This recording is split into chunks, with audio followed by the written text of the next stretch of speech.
Welcome to our channel. छोटू एक छोटे से गांव में रहता था।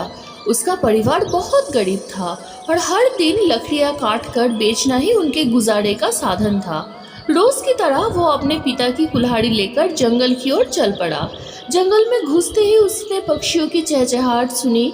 ठंडी हवा उसके चेहरे से टकराई और सूरज की हल्की किरणें पेड़ों के बीच से छनकर आ रही थी। छोटू ने एक बड़ा पेड़ चुना और कुल्हाड़ी से उसकी सूखी डालें काटने लगा। तभी अचानक झाड़ियों में सरसराहट हुई। छोटू ने मुड़कर देखा तो उसकी आंखें डर से फैल गई।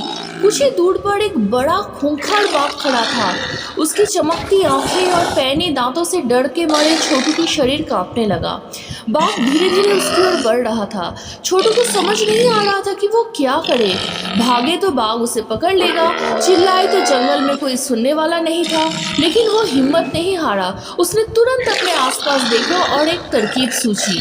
उसने तेजी से पास पड़े एक बड़े लकड़ी के टुकड़े को उठाया और कुल्हाड़ी से उसकी नोक तेज कर दी। फिर उसने अपने थैले से लाल रंग का गमछा निकाला और उसे लकड़ी के ऊपर बांध दिया। अब वो लकड़ी दूर से जलती मशाल जैसी दिख रही थी। छोटू ने उस लकड़ी को जोर से हवा में घुमाया और ऊंची आवाज में शोर मचाने लगा, हट जा, भाग जा। उसने जमीन पर पैर पटका और पेड़ों के बीच दौड़कर बाघ को भ्रमित करने लगा। बाघ कुछ पल के लिए रुक गया और छोटू की हरकतों को गौर से देखने लगा। शायद उसे लगा कि ये कोई इंसान नहीं बल्कि कोई अजीब जीव है। डर के मारे धीरे धीरे बाघ पीछे की तरफ फटने लगा और तेजी से फिर जंगल के भीतर भाग गया। छोटू की जान बच गई। उसने गहरी सांस ली, कुल्हाड़ी और लकड़ियां उठाई और दौड़ते हुए गांव की ओर भागा। जब वो घर पहुंचा तो उसकी माँ ने उसे गले लगा लिया और पिता ने गर्व से उसके सिर पर हाथ फेरा।